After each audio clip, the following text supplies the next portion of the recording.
The Buffalo Bills can improve to 4-0 on Sunday with a win over the Saints. I'll tell you how the Bills can get that done today on Locked On Bills.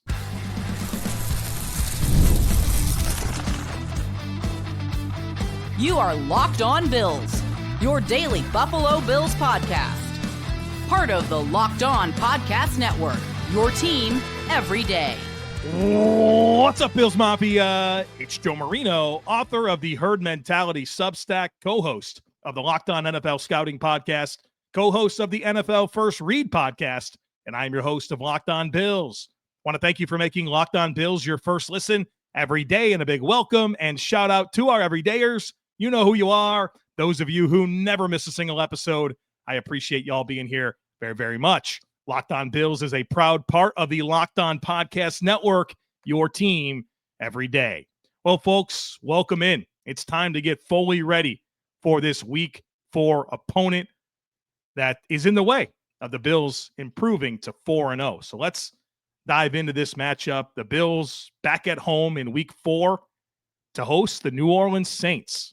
The game will be played on Sunday, September 28th at 1 p.m. Eastern Time at Highmark Stadium in Orchard Park, New York. You can watch the game on CBS. Andrew Canelod is on the play-by-play. Charles Davis and Jason McCourty are the game analysts. AJ Ross is your sideline reporter. This will be the 13th ever meeting between the Saints and Bills, and the Bills are only 5-7 in the 12 previous matchups. Now, the last one was a good one. The Bills smoked the Saints 31-6 back on Thanksgiving 2021. But prior to that, the Saints won the previous 5 games by an average of 21 points. The Saints won by 37, 18, 20, 12, and 18.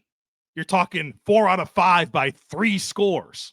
And so the Bills got on the good side of things back in 2021, and they'll have their next opportunity on Sunday. The Bills entered this game 3-0. They've beaten the Ravens, the Jets, and the Dolphins. The Saints are 0-3. They have losses to the Cardinals, 49ers, and Seahawks. They were competitive against Arizona and San Francisco. Last week against Seattle, in Seattle, they got smoked. The head coach of the Saints is Kellen Moore. He's the youngest head coach in the NFL, 37 years old. It's his first year as an NFL head coach, and of course, with the Saints. He's had a really quick glow up to becoming a head coach. You remember this guy. He was a really good college quarterback back at Boise State. Had a 49-3 record as their starting quarterback. That's the most ever wins by a quarterback in FBS history. Had tons of production at Boise State, but one of those good college players that didn't really have an NFL skill set. So he winds up being an undrafted free agent, spends 3 seasons with the Lions, 3 with the Cowboys, and then he very quickly gets into coaching and has a pretty quick ascension from being a player to being a head coach in the National Football League. He started off as the offensive coordinator of the Cowboys 2019 through 2022. 1 year with the Chargers in 2023 as their offensive coordinator. And then last year, he was the offensive coordinator for the Super Bowl champion Philadelphia Eagles. His quarterback is Spencer Rattler. And the Saints had a big competition for their starting quarterback job.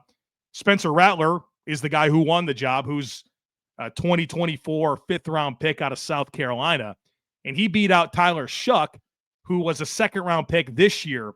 And it was a legit battle. And it goes to Rattler. And Rattler's been a lot better than he was last year, but, still a guy that has a lot to prove in terms of his status as an NFL player. Let's break him down. Like I mentioned, 2024 fifth-round pick out of South Carolina. Previously was at Oklahoma.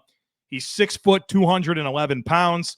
He actually turns 25 on Sunday. So happy birthday to Spencer Rattler. You get a road date against the Bills. He started 9 career games to this point. The Saints have lost all 9 of those games. In 2025 so far, he's completing 67% of his passes, 213 yards per game, 4 touchdowns, 1 interception, and a passer rating of 88.2. Let's dive into his advanced metrics.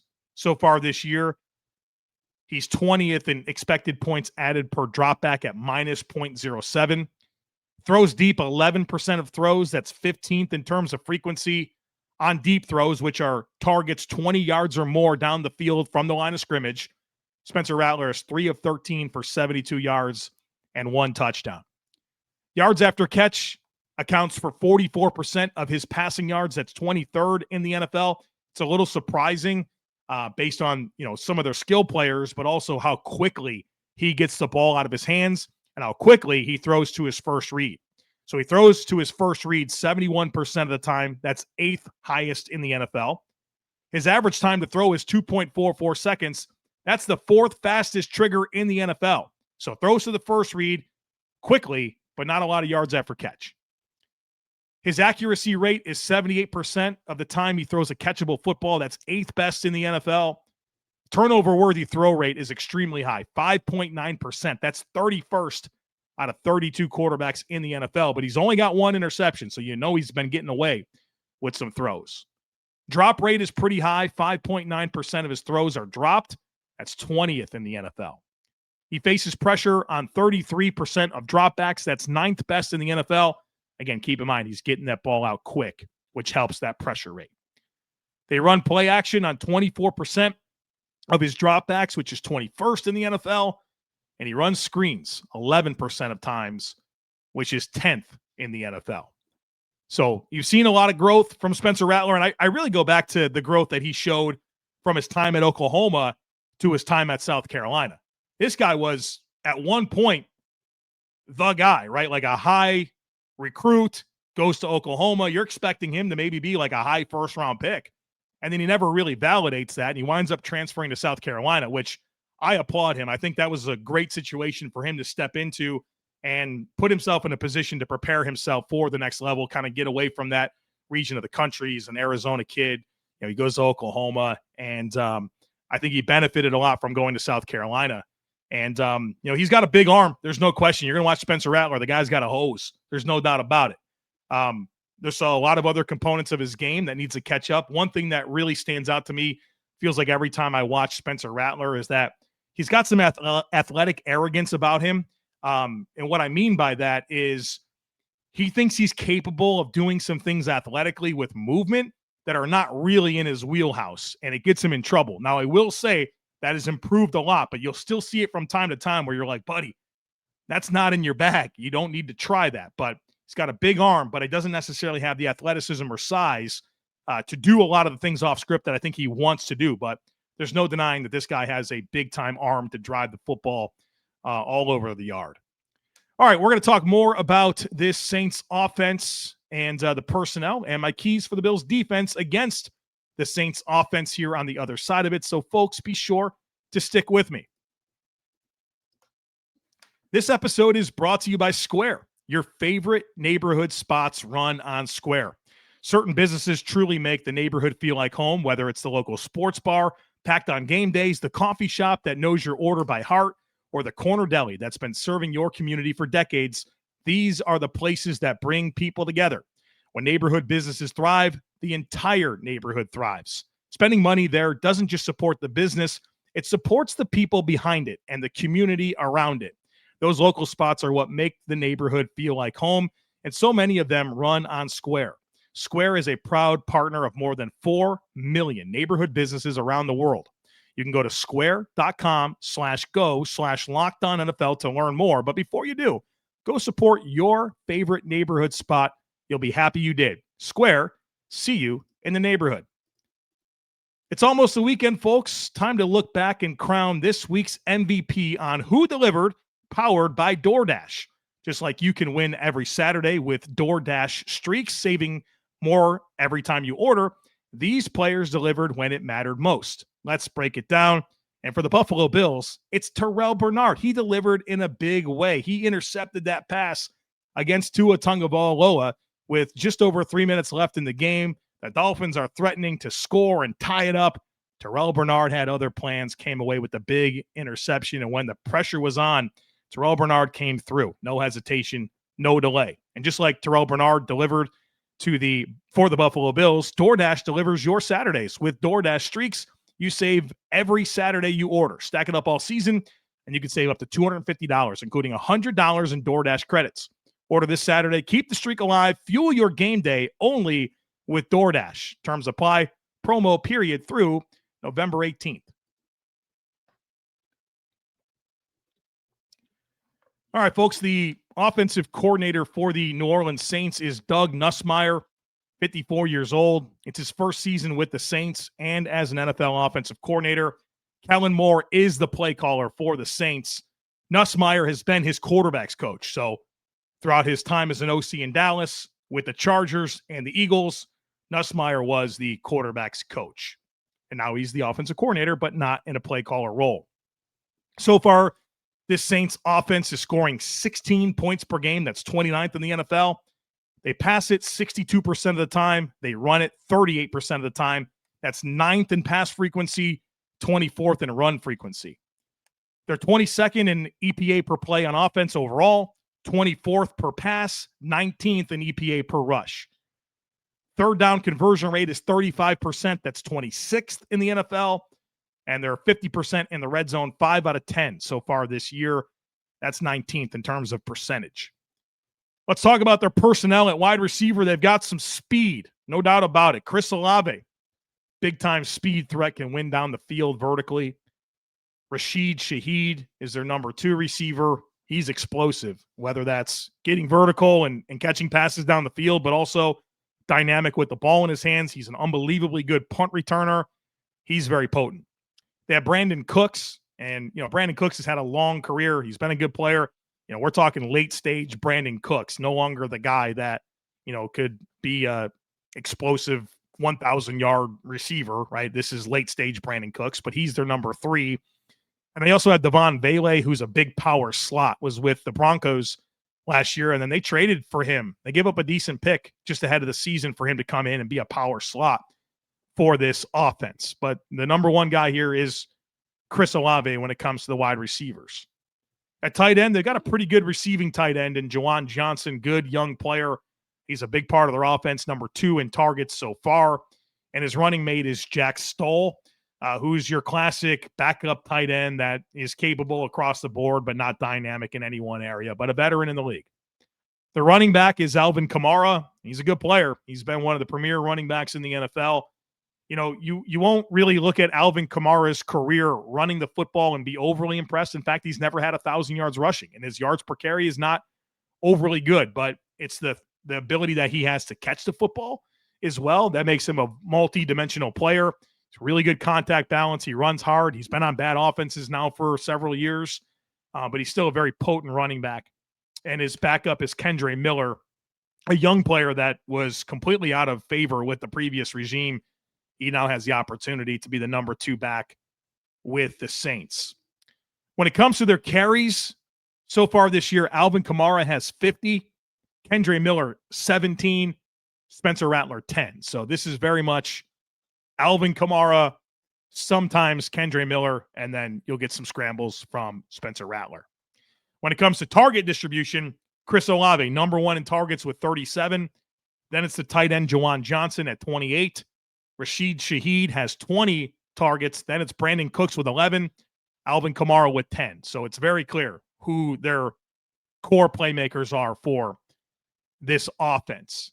One thing that's very interesting about these receivers is they're all fast, right? Olave, Shaheed, Cooks at one point was really fast, but they're not making a lot of explosive plays. In fact, right now, Chris Olave is averaging 7.2 yards per catch. That's crazy to me. Rashid Shaheed is averaging 9.1 yards per catch. The only player, as Ross Jackson pointed out yesterday on the crossover discussion, that is averaging more than 10 yards per catch is the backup tight end, Jack Stoll. So they have a lot of speed, but it hasn't really manifested in the form of big plays to this point. Let's talk about the offensive line. And I this entire offensive line is like first-round picks. They 4 out of 5 of these guys are first-round picks by the Saints. Their left tackle is Kelvin Banks. That's their first-round pick this year, a top 10 pick at left tackle. I didn't view him like that. I think he's best at guard in the National Football League. Of course, they're going to give him the opportunity to play left tackle. That'll be a big opportunity for Joey Bosa and Greg Rousseau. At left guard, it's Trevor Penning. Penning was a first-round pick a few years ago. Unbelievable athlete, super tenacious blocker, but he just doesn't play with any control. He's very overly frenetic, gets out of balance, but he's nasty and he can move people. He's just not very consistent. And he's also never played guard before. His entire career to this point has been at tackle, and he only has 20 snaps at guard ever, including preseason. And all 20 of those snaps came this year in preseason. He's never played guard in an NFL game, and that is supposed to happen on Sunday. Their center, Eric McCoy, one of the premier centers in the NFL. He's unbelievable. Their right guard is Cesar Ruiz, another first-round pick. Consider him a very sufficient level starting guard. And then the right tackle, Talisi Fuaga, was their first-round pick in 2024. Thought he had a good rookie season, and I think he's off to a little bit of a slow start this year, but I think very highly of Fuaga. I think he'll be a good player in time.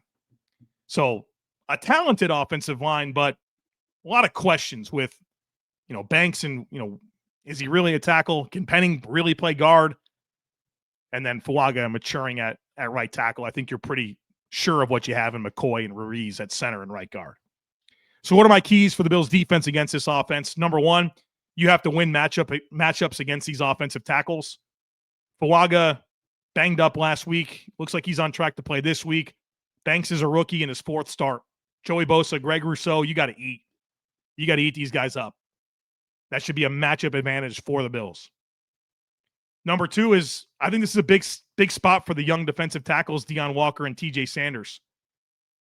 Going up against Ruiz, McCoy, Penning. I know that there's a lot of questions about Penning, but he's going to get after people. And I think Deion Walker and TJ Sanders have been really suspect against the run. Really suspect. And this is a big test. This will be a big test for them. I think they should have learned a lot coming out of that Dolphins game. A lot. They've had a lot of time between games. It's time to show some improvements on the field here. But that's a matchup advantage, I think, for New Orleans.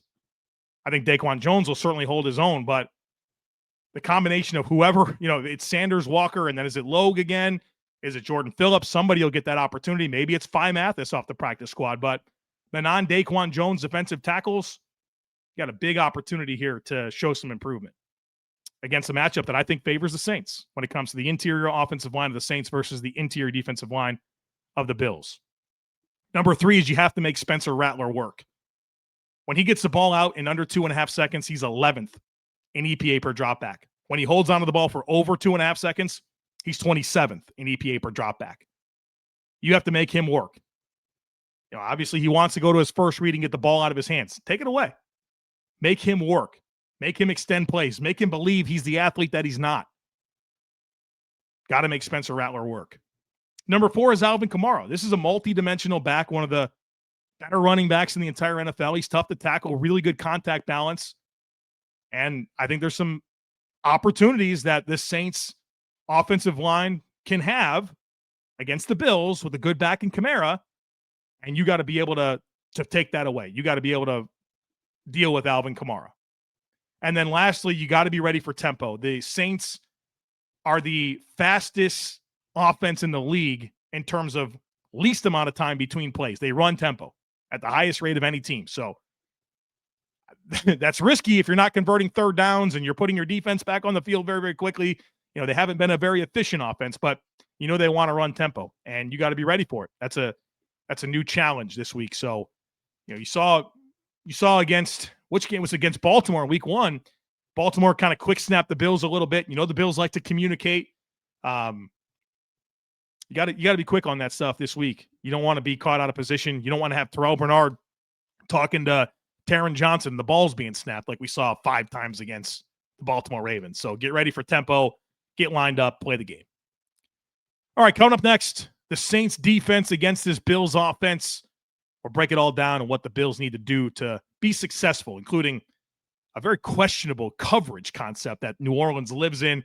I think there's going to be a lot of opportunities against. We'll break that down here next, folks. Be sure to stick with us.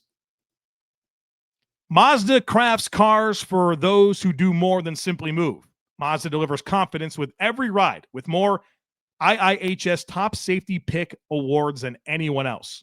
From footwork to breathwork, athletes sweat all the details. Mazda brings this same intention to how we craft every model. You can feel the craftsmanship in every detail, from the metallic accents to available Napa leather upholstery. You can make everyday drives feel like anything but, from smooth handling to intuitive controls. And I love this. All-wheel drive is standard in every crossover SUV, so you can drive with confidence through almost any season. Like our players, we sweat every detail, because when you make every move count, impossible becomes irrelevant. Mazda, move and be moved. All right, folks, welcome back. If you're looking for additional content from me, I have good news. I have it for you. I have a Substack, the Herd Mentality Substack. What that is a place where I provide additional written and film content, and I email it right to you. You're going to get film breakdowns from me. You're going to get articles from me. Every week I write 3 posts. You get my all 22 review clips, which is me breaking down the biggest plays of the game, things that stand out to me, things that show trends in the game plan. You're going to get that file sent to you the day after a Bills game.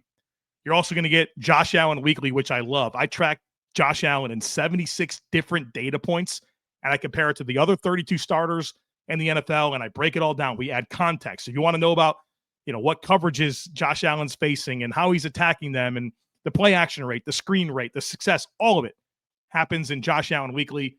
And then the scouting matchup primer every single week, where I will give you a visual depth chart of both teams and how they match up with each other. Every player in the lineup is put into different, classifications, whether they're elite starters, average starters, depth players, replacement level guys. You can see the visual, and then I break down with analysis the biggest advantages for every team. So would love for you to be part of it. Check it out. Go to thejoemarino.com, see the Herd Mentality Substack, and get that additional content. You also get into our Discord channel, and we had an unbelievable night last night on Wednesday. It was me and Jerry Ostrowski, and we broke down every snap of Deion Walker against the Miami Dolphins, the all-22 film. It's unbelievable. I'm sitting there with a 103-game starter, Jerry Ostrowski, breaking down the tape for our Discord channel. It was a highlight of my career. And, Jerry's been pretty open to coming back as well. So be part of what we have going on in our Discord channel. It's all available to you for more details at thejoemarino.com, or there's a link in today's show notes to check that out. All right, let's talk about the Saints defense. The coordinator is Brandon Staley, 42 years old. It's his first year as the Saints defensive coordinator. He was the Rams defensive coordinator in 2020. This was like his big moment. That was a really good defense.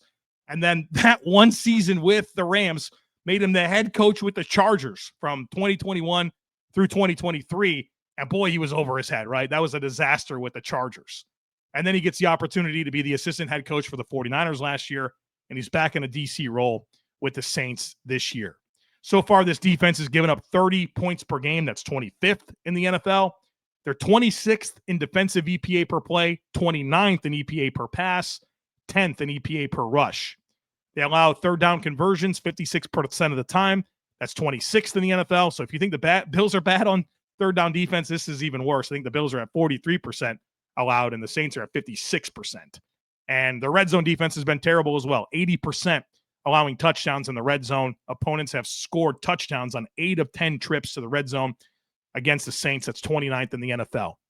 This is a team that does not run a lot of man coverage. There's 17% man coverage. That's 27th in the NFL. You know what they love to run? Cover 3.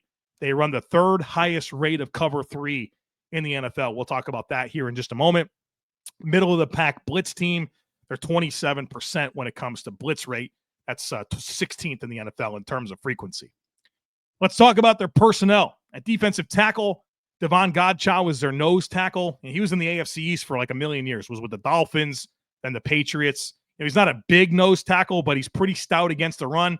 Not a very dynamic player, but a do your 111 type run defender in Devon Godchow. Then it's Brian Brzee, was their first round pick a few years ago. He's athletic, penetration style player, not super stout against the run. So you got to deal with some pass rush there, but you can displace him against the run, which I would also say about their other 2 primary players, Nathan Shepard and Jonathan Bullard. Those are really athletic guys that have some rush ability, but not guys that are super stout against the run. Their edge players, Carl Granderson's good. He's an underrated player in the NFL. Can play in a stand-up position, and a good pass rusher, good run defender. He's had injury concerns throughout his career, but he's healthy, and I think he's an above-average edge player in the NFL. Cameron Jordan, one of my favorite players in the league, and we're talking late stage Cameron Jordan. For like a long time, I thought he was one of the most underrated defensive players, but you saw the age catch up with him last year. And so I don't think he's that guy anymore, but certainly a veteran that's a guy that I respect a ton. Chase Young is likely to be back for them this week. He's bounced around in his young career. They got him on the team last year and then actually extended him for a pretty big deal this offseason. And I think Chase Young's an average level defensive end, a player that I don't particularly like his style, but that defense will be better if he's on the field. And then keep an eye on Chris Rumph. He got some run here with Chase Young being out. I think he might have a role this week because he gives them kind of a slashing style. They can move him around. They can be creative with him. Really good college player, small and lean, but I think you can create runways for him and maybe use him as a spy, use him to rush off the edge. I think he can be like an X-factor player for this defense. At linebacker, it's Demario Davis and Pete Warner. I think the world of Demario Davis. He's obviously late in his career, but easily one of my favorite defensive players in the entire NFL. Like, you want to talk about just an absolute dog playing downhill and blowing up blockers and blowing up running backs. I mean, this guy can do it. He's physical. He's a leader. One of my favorite linebackers in the NFL. It's late stage Demario Davis, but the guy can still go. His running mate is Pete Warner, who I think is a sufficient level starter, a younger guy. Can do a little bit of everything and, not going to get you beat, but I don't think he's overly dynamic.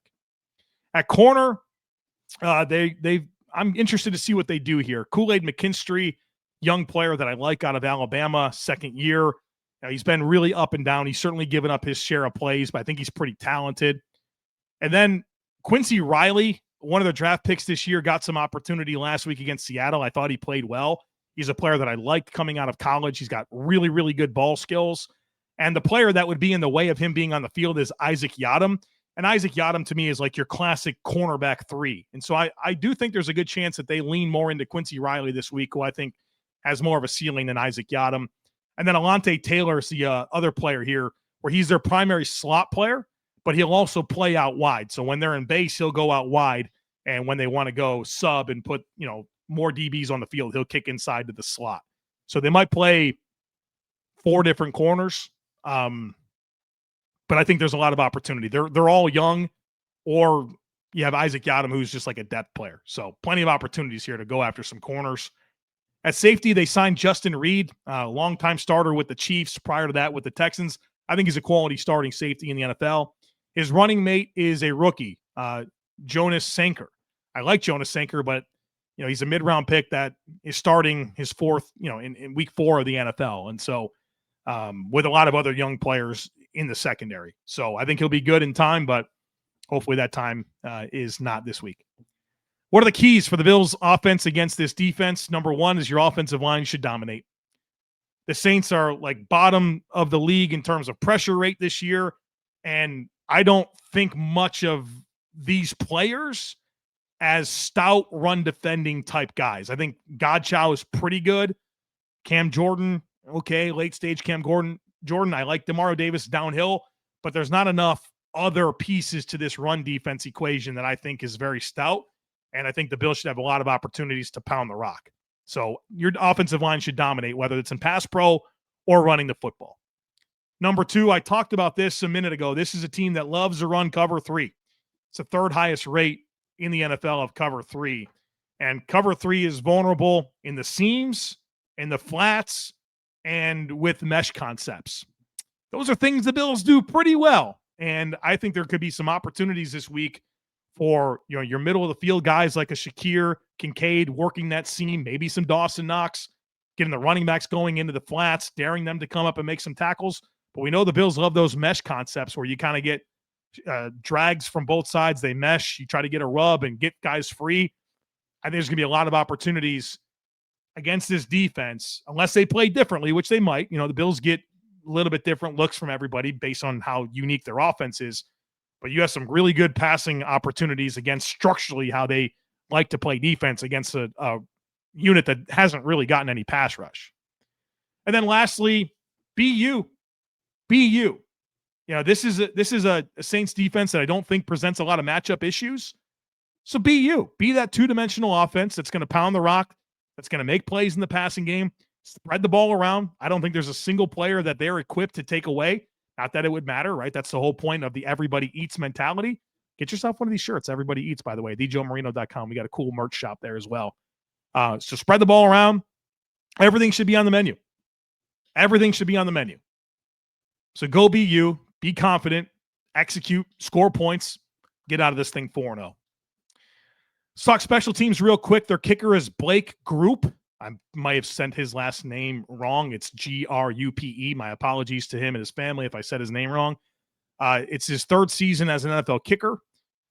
He's been the Saints kicker for 3 seasons now. He's made 81% of his field goals. That's not very good. And he's 4 out of 7 so far this year. And he has a miss in the 30 to 39 range, a miss in the 40 to 49 range, and a 50-plus miss as well. So not a automatic kicker by any means. Their punter is a rookie out of South Carolina. His name is Kai Kroger. So far this year, he's 6th worst in EPA per punt in 2025. So questionable kicking and punting situation here is what I'm trying to get at. Their kick returners, Kendre Miller. He's a big back, 5'11", 220, not super explosive, but he can break a tackle and run hard. The punt returner, that's the guy I'm nervous about. It's Rashid Shaheed. Legitimately afraid of him. I am. 59 career punt returns so far in his career, an average of 13 two-kick return touchdowns. Don't mess with that guy. I mean, hopefully the Bills don't punt. That would be ideal. But if you do, don't let them get an explosive return by Rashid Shaheed and get some momentum, right? This guy is a game-changing returner. So you got to be mindful of him. He wears 22. He's a good football player, really explosive. So again, hopefully the Bills don't punt. But if they do, angle that thing. Don't give them any opportunities to get a big explosive return and get some momentum. So there you have it. Bills Saints. Hopefully you feel ready. Broke them all down. Talked about the keys, the lineups, all the stuff here for Bills Saints in week 4. We'll have one more conversation for you. It'll drop on Saturday morning. We'll get you my final thoughts on the game. We'll talk to Dr. Kyle Trimble of Banged Up Bills. And we got some stuff to get into there, obviously, with some updates on Maxwell Hairston and some video on Maxwell Hairston. So I'm anxious to get Dr. Kyle's thoughts on that. And, of course, my 5 predictions for Bills Saints in week 4. So more to do, folks. Don't miss it. As always, I kindly ask that you share, subscribe, rate, and review. Have a great rest of your day. Go Bills. And I look forward to catching up with you again real soon.